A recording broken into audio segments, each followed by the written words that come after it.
भीमा सिंह एक काया पुलिस अफसर था। शराब के नशे में डूबकर औरतों के जिस्म के साथ खिलवाड़ करना उसकी आदतों में शुमार था। लेकिन एक दिन खुद ही एक डांसर के जाल में ऐसा फंसा कि मैक्स बियर बार में सेक्स रैकेट चलने की सूचना मिलते ही नॉर्दर्न टाउन थाने के सब इंस्पेक्टर भीमा सिंह ने अपने दलबल के साथ वहां छापा मारा। वहां किसी शख्स के जन्मदिन का सेलिब्रेशन हो रहा था। खचाखच भरे हाल में सिगरेट, शराब और तेज परफ्यूम की मिलीजुली गंध फैली हुई थी। घूमते रंगीन बल्बों की रोशनी में अधनंगी बार डांसरों के साथ भोंडे डांस करते मर्द गदरसा मचाए हुए थे। सब इंस्पेक्टर भीमा सिंह हाल में घुसा और चारों ओर एक नजर फेरते हुए तेजी से दहाड़ा, खबरदार, कोई अपनी जगह से नहीं हिलेगा। बंद करो ये तमाशा और बत्तियां जलाओ। तुरंत बार में चारों ओर रोशनी बिखर गई। सब कुछ साफ साफ नजर आने लगा। सब इंस्पेक्टर भीमा सिंह एक बार डांसर के पास पहुंचा और उसे ऊपर से नीचे तक देखते हुए एक जोरदार तमाचा उसके गाल पर मारा। वो बार डांसर गिर ही पड़ती कि भीमा सिंह ने उसे बाहों का सहारा देकर थाम लिया और बार मालिक को थाने में मिलने का आदेश देते हुए वो उस बार डांसर को अपने साथ लेकर बाहर निकल गया। भीमा सिंह ने सोचा कि उस लड़की को थाने में ले जाकर बंद कर दे, फिर कुछ सोचकर वो उसे अपने घर ले आया। उस रात वो बार डांसर नशे में चूर भीमा सिंह के बिस्तर पर ऐसी सोई जैसे कई दिनों से न सोई हो। दूसरे दिन भीमा सिंह ने उसे नींद से जगाया और गर्मा गर्म चाय पीने को दी। उसने चालाक हिरनी की तरह बिस्तर पर पड़े पड़े अपने चारों ओर नजर फेरी। अपने आप को महफूज जान उसे तसल्ली हुई। उसने कंखियों से सामने खड़े उस आदमी को देखा जो उसे यहाँ उठा लाया था। भीमा सिंह उस बार डांसर से पुलिसिया अंदाज में पेश हुआ तो वो सहम गई, मगर जब वो थोड़ा मुस्कुराया तो उसका डर जाता रहा और खुलकर अपने बारे में सब कुछ सच सच बताने लगी कि वो जामपुर की रहने वाली है। वो पढ़ी लिखी और अच्छे घर की लड़की है। उसके पिता ने उसकी बहनों की शादी अच्छे घरों में की है। वो थोड़ी सांवली थी, इसलिए उसकी अनदेखी कर दी। इससे दुखी होकर वो एक लड़के के साथ घर से भाग गई। रास्ते में उस लड़के ने भी धोखा देते हुए उसे किसी और के हाथ बेचने की कोशिश की। वो किसी तरह से उसके चंगुल से भागकर यहाँ आ गई और पेट पालने के लिए बार में डांस करने लगी। भीमा सिंह बोला, तुम्हारे जैसी लड़कियां जब रंगे हाथ पकड़ी जाती हैं तो यही बोलती हैं कि वे बेकसूर हैं। ठीक है, तुम्हारा केस थाने तक नहीं जाएगा। बस तुम्हें मेरा एक काम करना होगा, मैं तुम्हारा ख्याल रखूंगा। मुझे क्या करना होगा? उस बार डांसर के मासूम चेहरे पर चालाकी के भाव तैरने लगे थे। भीमा सिंह ने उसे घूरते हुए कहा, तुम मेरे लिए मुखबिरी करोगी। उस बार डांसर को अपने बचाव का कोई उपाय नहीं दिखा। वो बेचारगी का भाव लिए एकटक भीमा सिंह की ओर देखने लगी। भीमा सिंह एक दबंग व काया पुलिस अफसर था। रिश्वत लिए बिना वो कोई काम नहीं करता था। जल्दी से वो किसी पर यकीन नहीं करता था। भ्रष्टाचार की बहती गंगा में वो पूरा डूबा हुआ था। लड़कियां उसकी कमजोरी थीं। शराब के नशे में डूबकर औरतों के जिस्म के साथ खिलवाड़ करना उसकी आदतों में शुमार था। भीमा सिंह पकड़ी गई लड़कियों से मुखबिरी का काम कराता था। लड़कियां भेजकर वो मुर्गा फंसाता था। पकड़े गए अपराधियों से केस रफा दफा करने के एवज में उनसे हजारों रुपए वसूलता था। शराब के नशे में कभी कभी तो वह बाजारों औरतों को घर पर भी लाने लगा था, जिसके चलते उसकी पत्नी उसे छोड़कर मायके में रहने लगी थी। इस बार डांसर को भी भीमा सिंह यही सोच कर लाया था कि उसे इस्तेमाल करके छोड़ देगा, पर इस लड़की ने न जाने कौन सा जादू किया जो वो अंदर से पिघला जा रहा था। भीमा सिंह ने पूछा, तुम्हारा नाम क्या है? रेशमा। जानती हो मैं तुम्हें यहाँ क्यों लाया हूँ? जी नहीं, क्योंकि थाने में औरतों की इज्जत नहीं होती। तुम्हारी मोनालिसा सी सूरत देखकर मुझे तुम पर तरस आ गया है। मैंने जितनी लड़कियों को अब तक देखा उनमें एक सेक्स अपील दिखी और मैंने उनसे भरपूर मजा उठाया, मगर तुम्हें देखकर। भीमा सिंह की बातों से अब तक चालाक रेशमा भांप चुकी थी कि यह आदमी अच्छी नौकरी करता है, मगर स्वभाव से लंपट है, मालदार भी है। अगर इसे साध लिया जाए। रेशमा ने भोली बनने का नाटक करते हुए एक चाल चली। मैं क्या सचमुच मोनालिसा सी दिखती हूँ? रेशमा ने पूछा।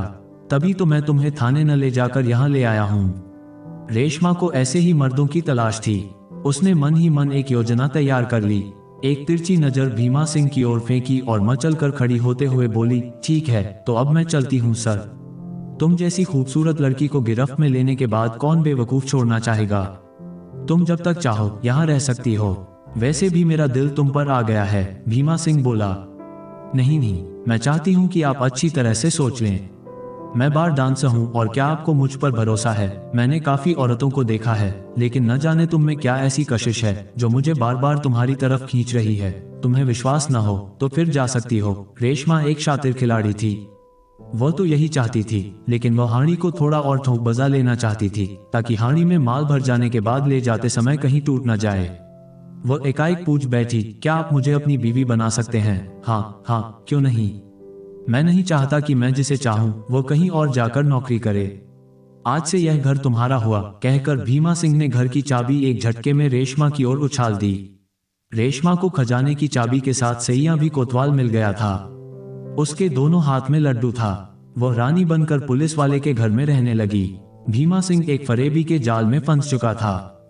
अगले दिन रेशमा ने भीमा सिंह को फिर परखना चाहा कि कहीं वो उसके साथ केवल ऐशमौज ही करना चाहता है या फिर वाकई इस मसले पर गंभीर है, कहीं वो उसे मसल कर छोड़ न दे।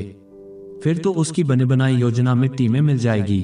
रेशमा घयाली आंसू बहाते हुए कहने लगी, मैं भटक कर गलत रास्ते पर चल पड़ी थी। मैं जानती थी कि जो मैं कर रही हूँ वह गलत है, मगर कर भी क्या सकती थी। घर से भागी हुई हूं न, और तो और मेरे पापा ने ही मेरी अनदेखी कर दी, तो मैं क्या कर सकती थी। मैं घर नहीं जाना चाहती, मैं अपनी जिंदगी से हारी हुई हूँ। रेशमा, तुम अपने रास्ते से भटक कर जिस दलदल की ओर जा रही थी वहां से निकलना नामुमकिन है। तुमने अपने मन की नहीं सुनी और गलत जगह फंस गई। खैर, मैं तुम्हें बचा लूंगा, पर तुम्हें मेरे दिल की रानी बनना होगा, भीमा सिंह उसे समझाते हुए बोला। तुम मुझे भले ही कितना चाहते हो, लेकिन मैं तुम्हारे साथ नहीं रह सकती। मैं बार डांसर बनकर ही अपनी बाकी की जिंदगी काट लूंगी। तुम मेरे लिए अपनी जिंदगी बर्बाद मत करो। तुम एक बड़े अफसर हो और मैं बार डांसर। मुझे भूल जाओ। रेशमा ने अंगड़ाई लेते हुए अपने नैनों के बाण ऐसे चलाए कि भीमा सिंह घायल हुए बिना नहीं रह सका। ये तुम क्या कह रही हो रेशमा? अगर भूलना ही होता तो मैं तुम्हें उस बार से उठाकर नहीं लाता। तुमने तो मेरे दिल में प्यार की लौ जलाई है। रेशमा के मन में तो कुछ और ही खिचड़ी पक रही थी। उसने भीमा सिंह को अपने रूपजाल में इस कदर फांस लिया था कि वह आंख मूंद कर उस पर भरोसा करने लगा था। भीमा सिंह के बाहर जाने के बाद रेशमा ने पूरे घर को छान मारा कि कहाँ क्या रखा है। वो उसके पैसे से अपने लिए कीमती सामान खरीदती थी। भीमा सिंह को कोई शक न हो, इसके लिए वो पूरे घर को साफ सुथरा रखने की कोशिश करती थी। भीमा सिंह को भरोसे में लेकर रेशमा अपना काम कर चुकी थी। अब भागने की तरकीब लगाते हुए एक शाम उसने भीमा सिंह की बाहों में झूलते हुए कहा, एक अच्छे पति के रूप में तुम मिले, इससे अच्छा और क्या हो सकता है। मैं तो जिंदगी भर तुम्हारी बनकर रहना चाहती हूँ, लेकिन कुछ दिनों से मुझे अपने घर की बहुत याद आ रही है।